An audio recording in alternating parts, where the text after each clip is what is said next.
channel, we're going to be integrating exponential x squared plus y squared with respect to x and y over the region a semicircle bounded by the x-axis and the circle y is equal to square root of 1 minus x squared.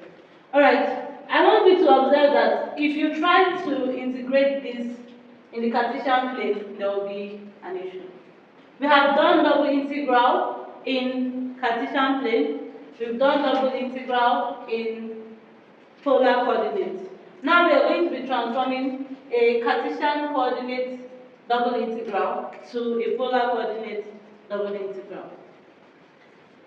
If we try to integrate this normally, you know that there will be issue even with respect to y or with respect to x. You can try it yourself. You may say, I don't know. So now solution. First of all, the function f of xy. Observe that it is exponential x squared plus y squared. In polar coordinates, x squared plus y squared is r squared. So this is the same thing as exponential r squared. And this is our new function of r and theta. Now the next thing, we are going to sketch the region.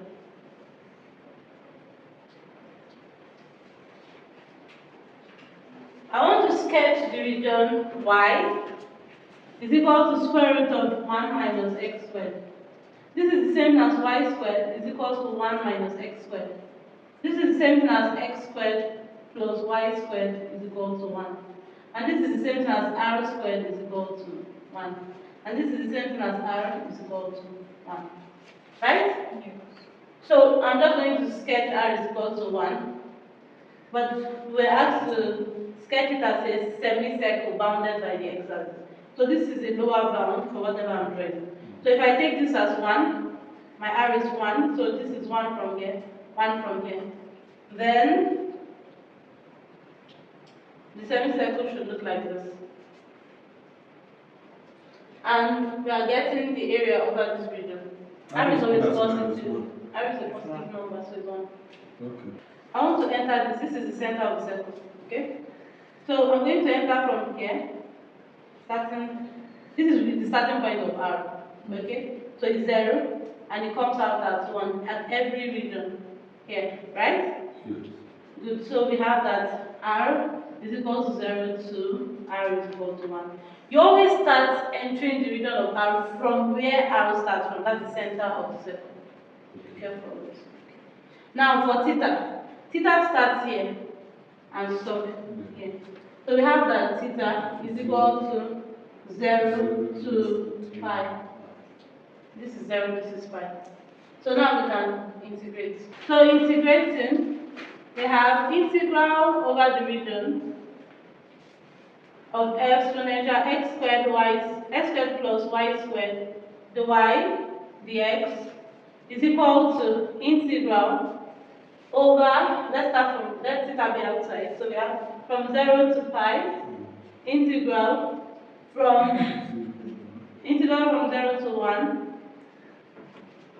Now, we've seen that this is exponential r squared, so this is exponential r squared. And then we transform this to what? R, the theta. If you are confused, you can go back to my previous video on integral in polar coordinates. You will see that the a, which is this, is the same thing as this. Okay, so that's the reason for this extra r. One way to see that is to find the Jacobian. That's x is equals to r cos theta, y is equals to r sine theta. The Jacobian of r theta is equals to the x by the r, the x by the theta, and then this determinant of this, the y by the r, the y by the theta. If you get the determinant of this, you have determinant of, differentiate this with respect to r, you have cos theta. Differentiate x with respect to theta, you have minus r sine theta. Differentiate this with respect to r, you have sine theta. Differentiate y with respect to theta, you have r cos theta. So this will give us r cos squared theta, this times this, plus minus this times this, so plus r sine squared theta. So we have r. Okay? So you need to multiply the Jacobian with the r, the theta. Another way, in case you find this difficult, if you remember what we did last time in the last video, the link will be in the description box. We have r, the theta for polar coordinates. But if you are given any two variables, like x is a function of the variable, y is a function of the variable, to know what is multiplying, you just need to get the Jacobian, which is this, and multiply it. Yes. So this is equal to the integral from 0 to pi. I want to integrate this. You do change of variable. Let u be equals to r squared. By changing variable, it means that du is equals to, I'm differentiating this with respect to r. Du by dr is equal to 2r. And this means that the r is equals to du over 2r. I multiply this by this and then divided through by 2r.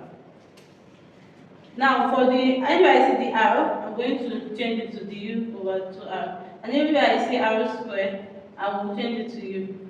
Next, it remains to check the interval. So if r is 0, we have that u is 0. So we are starting from u is equal to 0 to. If r is 1, we have that u is 1. So u is equal to 1. So we have integral from 0 to 1. Exponential r squared is u, so u times r. The r is du over 2r. So this is du over 2r d theta. Observe that this will go with this. The left is 1 over 2 inside here. I can pull it out. I have integral from 0 to pi 1 times 1 over 2 outside, sorry. Integral from 0 to 1 exponential u du d theta. Now this is very easy to integrate. So we have 1 over 2 integral from 0 to pi. Integrate this, you still have exponential u from 0 to 1 d theta. So this will give me 1 over 2 integral from 0 to pi. Exponential 1 is exponential 1 minus exponential 0 is 1 d theta. Okay, so integrating this, we have 1 over 2. I'm integrating with respect to theta. There is no theta here, this is the constant. So I can bring it out exponential 1 minus 1 times theta from 0 to pi. If I put pi here, I have pi. If I put 0, I have 0. So this whole thing is exactly 1 over 2 exponential 1 minus 1 times pi. And that's the final answer. Thank you for watching. Please subscribe to my channel and see you in the next video. Bye.